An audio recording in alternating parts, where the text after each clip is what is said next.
कि मोहम्मद रिजवान को Pakistan T20 team का नायब कप्तान बनाने जाने का इम्कान है। सो ये सोर्सेज है, न्यूज़ अंदर से खबर आ रही है कि जो नायब कैप्टन है या वाइस कैप्टन मोहम्मद रिजवान होंगे। अभी मशावरत मुकम्मल कर ली गई हैं and of course we waiting for an official announcement. तो अगेन और फातिमा, अगर ये खबर सही है और हो सकता है खबर सही हो जी, तो फिर इसका मतलब है कि कल के मैच में बाबर आराम करेंगे। रियली?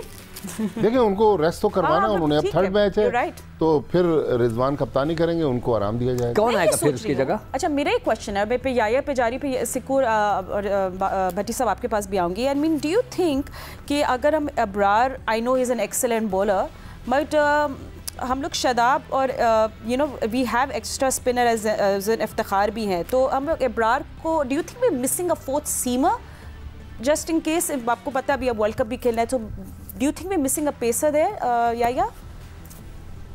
देखिए फातिमा, बात दरअसल ये कंफ्यूजन पहले भी थी, कंफ्यूजन अब भी है और चीजें ना पहले के लिए थी ना अब के लिए है। अब मैं छोटी सी बात आपके साथ शेयर करूंगा। आप रिजवान को वाइस कैप्टन बनाने जा रहे हैं। अगर आपको रिजवान को वाइस कैप्टन रखना तो आप पहले अनाउंस कर देते हैं। इतना सोच विचार की क्या जरूरत थी? वो पहले से आपके वाइस कैप्टन थे, ऑटोमेटिक वाइस कैप्टन थे। अगर लोग ये सवाल करते कि भाई रिजवान वाइस कैप्टन थे, शाहीन को आपने कप्तानी से हटाया, तो पहला जो था वो रिजवान का था। तो बहुत सीधा जवाब है इसका, भाई क्रिकेट बोर्ड का जवाब दीजिए इख्तियार है, वो किसको कप्तान रखता है, किसको कप्तान नहीं रखता, इसमें कोई सवाल जवाब नहीं हो सकता। राय आपकी जरूर हो सकती है, लेकिन दूसरी तरफ आप उस्मान खान को रिस्पेक्ट देना चाह रहे हैं, उनको आप मौका दे रहे हैं। यूएई ने उनके ऊपर 5 साल की पाबंदी लगाई है, तो व्हाट अबाउट इमाद वसीम? इमाद वसीम ने रिटायरमेंट वापस ली है, आप अब उनको नहीं खिला रहे, आपने उनको बाहर बिठाया हुआ है। आप नया बॉल जो है साइम अयूब से ट्राई करेंगे, अगर वो चल गए तो वेल एंड गुड, नहीं चले तो आप इमाद को वापस लेकर आ जाएंगे। जो करंट फॉर्म है इमाद वसीम की, आप उसको यूटिलाइज नहीं कर रहे। लेकिन ऑन द अदर साइड आप इरफान नियाजी के साथ जा रहे हैं, कोई एक्स्ट्राऑर्डिनरी उनकी कारकर्दगी नहीं है, उनको आप मौका दे रहे हैं। हो सकता है कि आप उनको चेक कर रहे हो कि इनको आगे लेकर जाना है या नहीं लेकर जाना। लेकिन इरफान नियाजी के बारे में मैं आपको कह दूं कि आप उनको जो रोल है वो डिफाइन नहीं कर रहे। आप उनके लिए वही रोल रख रहे हैं जो आपने खुशदिल शाह के लिए रखा था, वही रोल रख रहे हैं जो आपने आसिफ अली के रखा था। चल गए तो ठीक है, 4 बॉल का उनको प्लेयर आप बना रहे हैं, तो ना तो ये इरफान नियाजी के साथ ठीक है, ना ये पाकिस्तान टीम के साथ ठीक है। देखिए, आप कैरेबियन में वर्ल्ड कप खेलने जा रहे हैं, आप यूएसए में वर्ल्ड कप खेलने के लिए जा रहे हैं, वहाँ टीमें अपनी पूरी प्लानिंग के साथ आएंगी। वहां पर आपको आधे तीतर आधे बटेर के साथ नहीं जाना होगा। ऊपर से अगर आपको डेंट लगा तो नीचे आपको संभालने वाला कोई नहीं है। एक बार फिर मैं आपको कह दूं कि पाकिस्तान टीम की स्ट्रेंथ पाकिस्तान की बॉलिंग थी, पाकिस्तान की बॉलिंग है और पाकिस्तान की बॉलिंग रहेगी। मोहम्मद आमिर के आने के बाद पाकिस्तान की बॉलिंग को जो इस्तेहकाम मिला है, वहाँ दूसरी तरफ बहुत से लोगों के लिए खतरे की घंटी भी बज गई है। बट याया in the end of the day अभी तो आपने कुछ देखा ही नहीं है ना। सो वी विल यही सीरीज, यही जो सीरीज़ है ये तय करेंगे कि हमारी प्लेइंग 11 किस तरह शेप अप करी। So we have to first wait and watch. अभी तो हमने कोई मैच ही नहीं देखा। तो बट सिक्को, what is your thought on getting a fourth seamer? You know, I know it's a difficult decision. हाँ, कल भी मैं जिक्र कर रहा था कि जो ख़वातीन का जो मैच हो रहा था, अगर आप टीवी पे, मैंने तो ग्राउंड नहीं गया, हो सकता है T20 में मैं एक आधे मैच में जाऊँ देखने के लिए। ये जो पिचेस मुझे नज़र आ रहे हैं ना, सफ़ेद चिट्टी, हम लोग पूरे सारी ज़िंदगी पाकिस्तान में ही खेलें, तो इस किस्म की जो चिट्टी विकटें होती हैं, उसमें मैंने देखा सारे स्लो बॉलर्स, स्पिनर्स बॉल करा रहे हैं, इसका फिर मज़ा ख़राब हो जाता है। आपके पास टाइम था, आप ग्राउंडमैन को कहते, PSL के बाद 2-1 हफ्ते मिले थे, कोई क्रिकेट नहीं हो रही थी, एक अच्छी पिच बना लेते, थोड़ी घास लगवा देते। मैंने कई दफ़ा अपने ग्राउंड्स पे करा चुका हूँ जब मैं क्रिकेट सेंटर ऑफ पाकिस्तान में था। तो पिचेस को आप बेहतर बनाएं। अगर आपके पास वहाँ पर भी फ्लैट पिच है तो चौथा पेसर लेके आप क्या करेंगे? आपको स्पिनर्स देखें, इस सब कॉन्टिनेंट में आप बांग्लादेश, इंडिया, पाकिस्तान, श्रीलंका में जब भी खेलते हैं, you need a specialized spinner, एक ऐसा स्पिनर जो सही बॉल कर सके। ठीक है, उसके लिए बहुत ज़रूरी है। You don't need a fourth seamer. हाँ, अगर फ़हीम अशरफ बहुत अच्छी परफॉर्मेंस दे रहे होते, उनका जैसा कोई एक बॉलर मिल जाए, आपको प्लेयर मिल जाए जो कि बॉलिंग और बैटिंग करता हो, तो फिर उसकी जगह बन सकती है। सही है, ठीक है। वो चिट्टी विकेट जो है, ये मैं पूछना चाह रही थी, इसके पीछे कोई हिस्ट्री है? समथिंग यू से व्हाइल प्लेइंग स्ट्रीट क्रिकेट, और इज इट अ थिंग? नहीं, चिट्टी विकेट अगर आप वो तस्वीर निकाल के, मैं चॉइस ऑफ वर्ड पूछना चाह रही हूँ। वो हम क्रिकेट के अंदर ये कहते हैं यार पिच बड़ी चिट्टी हैगी, मतलब ये हमारे नॉर्मल होता था, या घास हैगा, या तो ये आती थी यार रेड़ा विकेट। हाँ, नहीं चिट्टी या रगड़ा, रड़ा पिच वो होती है कि जिसमें बहुत स्पिन हो रहा होता है। अंडर प्रिपेयर्ड, हाँ अंडर प्रिपेयर्ड होती है। आपको पता होता है कि पड़ते ही गेंद ना फाड़ करके पहली ओवर से ना स्पिन होने लगेगा, सरफेस उसकी रफ होती है, उसके बाद राडा विकेट है, चिट्टी का मतलब है बैटिंग ट्रैक है, जैसे शारजा में नहीं चमकती हुई विकेट होती है। नहीं, I understand the dynamics, but मैं वर्ड चॉइस ऑफ वर्ड पे मुझे ये हमारी लैंग्वेज में इंग्लिश, सॉरी क्रिकेट के अंदर है ना, हम ये बात करते हैं या चिट्टी विकेट है, राडा विकेट है या ग्रीन हरी विकेट आएगी। अच्छा भट्टी साहब, बिसाइड्स दैट हम लोग टीम न्यूज़ की बात करें तो आजम खान के बहुत सारे लोग हैं पूछना चाह रहे हैं कि भाई उसकी क्या अपडेट है। पीसीबी ने तो हमें एक थोड़े वेग सही बात की थी कि there has some knee problem, हम लोग अपडेट करेंगे। तो आपके पास कुछ खबर है?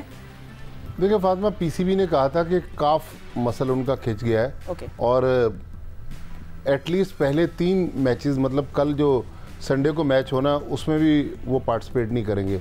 उसके बाद फर्दर अपडेट पीसीबी ने कहा था हम देंगे, लेकिन दी नहीं। मेरा ख्याल में हमने जिस तरह के फुटेजेस देखे थे काकुल के कैंप में और जितनी हार्ड ट्रेनिंग आजम खान कर रहे थे, अब ये पता नहीं उसी के असरात हैं। अब चूँकि सिक्कू भाई खुद स्पोर्ट्समैन हैं, फास्ट बॉलर हैं, तो ये बेहतर डिस्क्राइब कर सकते हैं। सिक्कू is a runner by the way, till now अभी तक भागते हैं, बट सिक्कू don't run away anywhere, we take a short break. मैंने कहा वो आजम को नजर लग गई है, वो बेचारे इतने पॉपुलर हुए थे, हर कोई उन्हीं की बात कर रहा था, उस बेचारे को नजर लगी। He was doing really well there by the way. ठीक है, we'll ask is that your final answer वैसे सिक्कू? We'll find out. नहीं, फाइनल नहीं है, इसका जवाब मैं बाद में दूंगा। ठीक है, take a short break and see you in just a moment. Remember Jio super दिखा रहा है आज पाकिस्तान न्यूजीलैंड के दरमियान फर्स्ट T20 मैच। 7:30 मैच शुरू हो जाएगा, 7 बजे टॉस।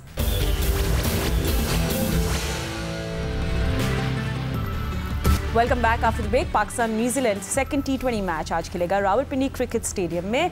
पाकिस्तान का पहला स्पोर्ट्स चैनल जियो सुपर आपको सब एक्शन लाइव दिखाएगा। 7 PM इज अ टॉस और 7:30 द मैच विल बिगिन। और आपको ये बता दें कि बारिश आज मूड में है या नहीं। No, there will be no rain today as हमारा वेदर फोरकास्ट तो हमें ये कह रहा है it's all clear, so will see some, will probably watch a full match today. हमारे एनालिस्ट भी हमारे साथ मौजूद है। तो भट्टी साहब, ब्रेक पे जाने से पहले आप बात कर रहे थे बट आजम खान, तो Sikku, I do want to talk to you about that. I mean, it's also heartbreaking क्योंकि I wanted Azam Khan to be in action, मगर लग नहीं रहा कि वो अभी के जो बाकी एक और मैच होगा पिंडी में और शुरू में एक और लाहौर का, he won't be able to play those matches because of his calf injury or whatever. देखें, सारे एक्सपर्ट्स होते हैं, जो ट्रेनर्स होते हैं, वो हर इंसान की जो प्लेयर होता है उसकी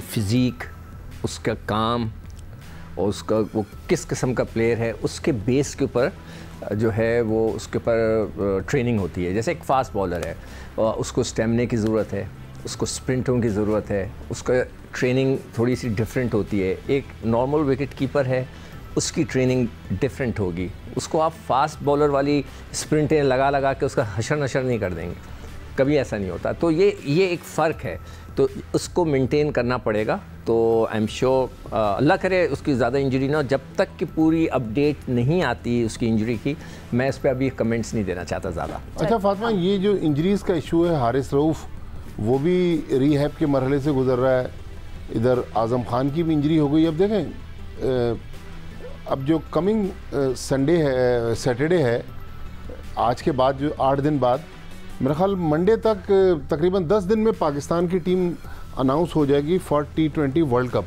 तो अब इन लड़कों की फ़िटनेस, क्योंकि आज 20 तारीख हो गई, तकरीबन 6 हफ्ते बाद तो पाकिस्तान को पहला मैच खेलना है T20 वर्ल्ड कप में, तो इनकी इंजरीज़ और जल्दी से इनका फिट होना ये बहुत इंपॉर्टेंट है पाकिस्तान के लिए। नहीं, मगर आप कैसे हारिस रऊफ़ कहेंगे जी मैं फ़िट हो गया हूँ? असूलन शुरू में ये होता था कि जो लड़के अनफिट होते थे, जब वो फिट होकर आते थे उन्हें कहा जाता था जाकर आप डोमेस्टिक क्रिकेट खेलें। इस वक्त तो हो ही नहीं रही, तो वो अपनी फ़िटनेस पाकिस्तान टीम में आके साबित करेंगे। कैसे करेंगे I don't know, But let's see वो क्या है, SOPs there he has to follow for that. We'll find out and we hope he gets fit. ठीक है। Anyway, या आप भी हमारे साथ मौजूद हैं। हम लोग आज पाकिस्तान टीम की प्लेइंग 11 के बारे में ही बात कर रहे थे and just trying to figure out कि कौन कहाँ खेलेगा, but you know let's hope for a game today, तो कुछ पता चलेगा। आपके पास कुछ और अपडेट्स हैं but Pakistan playing 11 inclusion, Haris Rauf की क्या अपडेट है आपके पास? आई नो रिहैब कर रहे हैं। नहीं फातिमा, इसमें कोई इतनी बड़ी बात नहीं है कि हारिस रऊफ़ की फिटनेस क्या है या आजम खान की फिटनेस क्या है, क्योंकि जब आप वर्ल्ड कप के लिए अनाउंस स्क्वाड करेंगे ना, तो उसमें सीन ये है कि अगर हारिस रऊफ़ को आपने टीम में रखना है, आजम खान को आपने टीम में रखना है, तो आप ब्रैकेट में उनके आगे लिख देंगे कि सब्जेक्ट टू फिटनेस क्लियरेंस। तो उसमें कोई इतनी बड़ी बात नहीं है। और पहले होगा ये कि आप जब टीम अनाउंस कर देंगे तो आपके पास ऑप्शन ये होगा कि 25 मई तक आप उस स्क्वाड में तब्दीली कर सकते हैं, और 25 मई के बाद जो भी स्क्वाड में तब्दीली होगी वो होगी टेक्निकल कमेटी की तरफ से फिटनेस के ऊपर, तो वो कोई इतनी बड़ी बात है नहीं। लेकिन जो सबसे बड़ा इस वक्त इशू है मेरे लिए वो है टीम की कॉम्बिनेशन, क्योंकि हर प्लेस के ऊपर आपके पास 2 से 3 खिलाड़ी मौजूद हैं। तो ये बेहतरीन मौका है कि हमको इस बात को जो है वो मेक श्योर कर लेना चाहिए कि कौन कहाँ खेलेगा। जो मेरे लिए इस वक्त सबसे बड़ा कंसर्न है वो पाकिस्तान टीम की मिडिल ऑर्डर बैटिंग है, पाकिस्तान का टॉप ऑर्डर हो गया, या पाकिस्तान का फास्ट बॉलिंग हो गया, या पाकिस्तान का स्पिन बॉलिंग यूनिट हो गया, वो बिल्कुल महफूज हाथों में है और एक के पीछे एक खिलाड़ी मौजूद है। लेकिन जो पाकिस्तान का सबसे बड़ा मसला है वो पाकिस्तान का मिडिल ऑर्डर है। आप इफ्तिखार की बात कर रहे हैं कि इफ्तिखार बहुत अच्छे हैं, इफ्तिखार बहुत अच्छा खेल रहे हैं, लेकिन आपने उनको आसिफ अली की तरह 4 गेंदों का बैट्समैन समझा हुआ है कि बस वो 4 गेंदें खेलेंगे और ठीक है। रिजवान ने उनके साथ, मुल्तान सुल्तान के साथ भी यही किरदार अदा किया कि बस उन्होंने आया और मारा। फाइनल में अगर वो पहले आ जाते तो शायद सिचुएशन डिफरेंट हो सकती थी। तो ये पाकिस्तान क्रिकेट टीम के लिए बड़ी अलार्मिंग सिचुएशन है